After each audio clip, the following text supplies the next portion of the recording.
Well, Koli, you'll remember that one of the first things that the judge dealt with was the issue around the urgency that was brought by this application, deviating, of course, from the rules set out in that particular application, saying that, in fact, although, she did not comply with the rules set out in the uniforms rules, the matter here, what they were seized with basically was not the issue around urgency, but with the fact that she was detained, going as far as getting into the merits of the case, going into, some of the affidavits and responding affidavits that we saw being granted. I've got Machini Mutloung here with me from Machini Mutloung Inc. He is the lawyer representing Dr Nandipha Magudumana.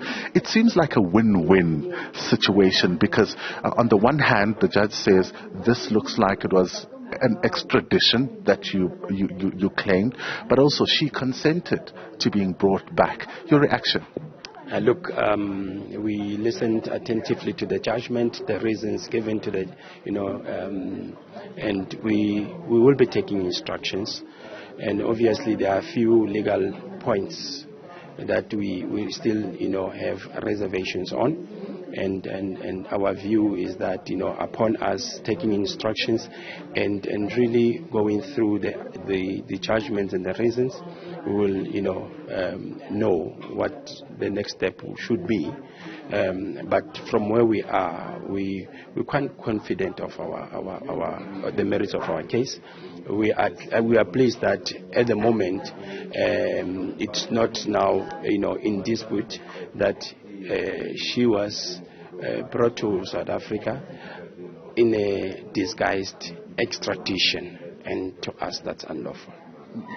It looks like you saying you're confident in your case. It means you will be pursuing this further.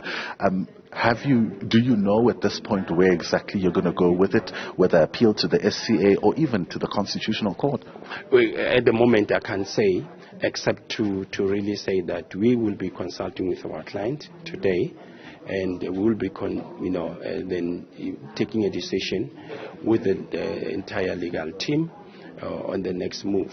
But I must say that this will also be informed by the having read the judgment and looking into the reasons on judgment, we will know whether we are going to appeal.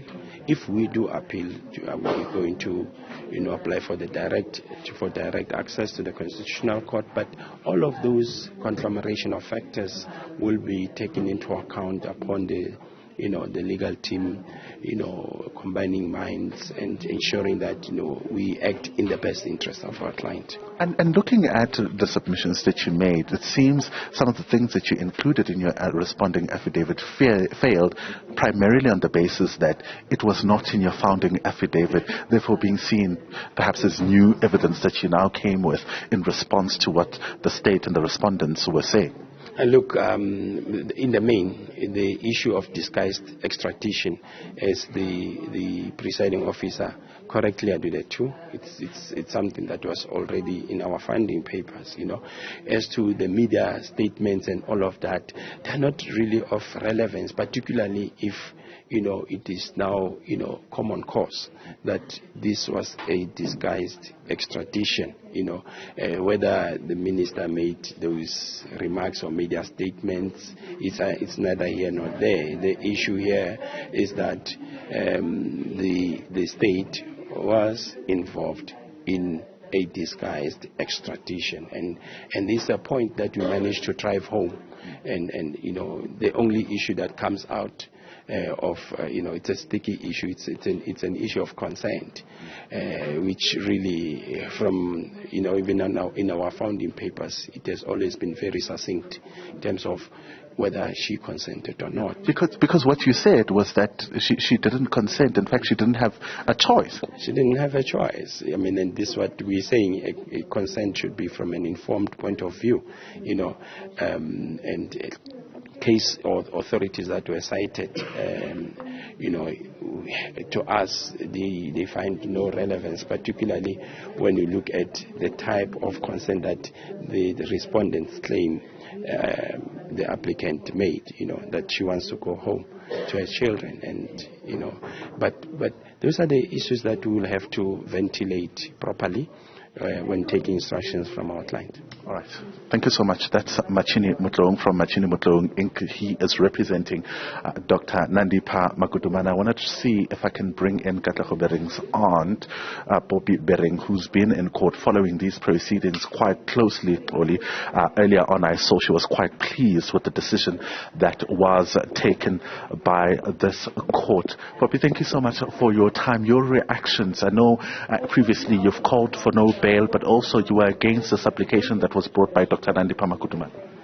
Yes, I am very happy on behalf of the family for the judgment today, because from the onset, the way the SAPS and NPA had been handling this case, it shows that eventually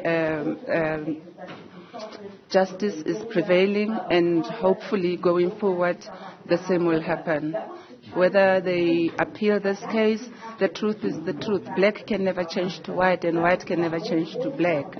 So if today's judgment was was against Dr. Magudumana, it will stay that way as long as it is the truth. All right. So you still believe that the state still has a case and that she needs to answer? I do believe so. Considering all what transpired with Katlego's body, obviously she has a case to answer.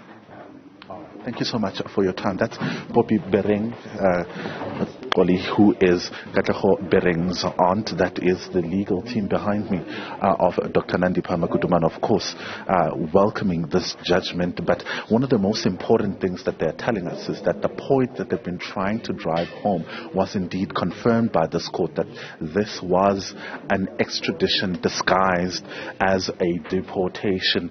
I'm going to try to move slightly to just get more reaction on this ruling that was handed down a short while ago by the court. Some of the people that have been supporting Katlego Bering's father from his very own organization, Action SA. Thank you so much for your time. Reactions on this ruling? You can see my face. I am so relieved. I never slept because, anything can happen in the court of law. But I'm excited, and we welcome the decision that has been made by Judge here, Tate Lopsha, to say that this matter, they've lost it with cost. But what is important here is Action SA, we believe in the rule of law. No one is above the law. So we're happy about the decision here. And for us, Dr. Nandipha, really, it clearly shows that she has lost touch with reality. Even being a medical doctor, when you serve people, there's an oath that you have taken to respect life. Here, she doesn't care. She's selfish. She doesn't care about Katlego that have been killed into this incident, that the family, the country, were still grieving over this thing. But it clearly shows that when you have money, you can play around just to play so that you cannot stay in court or you cannot stay in jail. But what is important here today, it clearly shows that we are clearly getting to justice. Let them stay behind the bars, and we do believe that many people, because you heard, they are busy with the investigation, more arrests are imminent. So that's what we want. We are so relieved. All right, thank you so much for your time. So those are the reactions only coming out of the Free State High Court. It seems, this ruling has been welcomed, particularly by those who had been opposing Dr. Nandipha Magudumana's application. But from a lawyer's point of view, it seems this is not the end of the road. What they want to do, and will definitely be doing, is taking instructions from her, which will then kind of pave the way forward in terms of what exactly they are going to do next. A lot of legal analysts were telling us initially that they don't see this matter ending at this court. It's likely to go to the Constitutional Court. But of course, we await the next move and what they will do next in terms of, the outcomes of the consultations that they are yet to have with Dr. Nandipha Magudumana. Mnisi, thank you very much. Getting reaction on the back of this decision by the court to dismiss Dr. Nandipha Magudumana's application.